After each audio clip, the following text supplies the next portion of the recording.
حبايب قلبي عاملين ايه؟ هحكي لكم النهارده قصة الباندا. دي أسرة الباندا، بابا وماما والتوتة الصغنونة. كان بابا رايح الشغل ويسلم عليهم. توتة فضلت تعيط وتقول انا عايزة بابا انا عايزة بابا، وفضلت تنوح.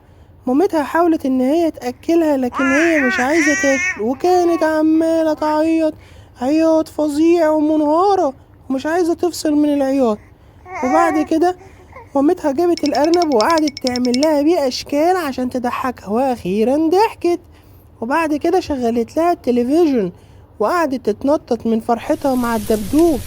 وبعد كده مامتها كانت بتعمل الأكل لباباها عشان لما يجي من الشغل يلاقي الأكل اللي بيحبه.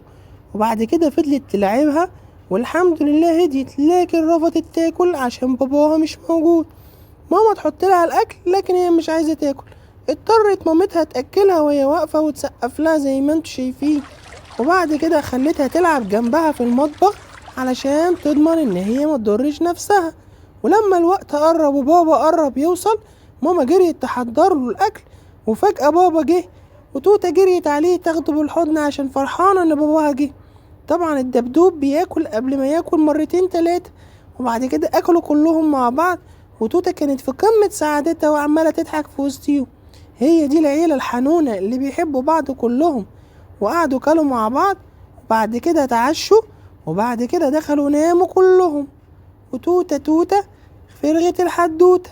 حلوة ولا ملتوتة؟ متنسوش تشتركوا وتعملوا لايك للقناة.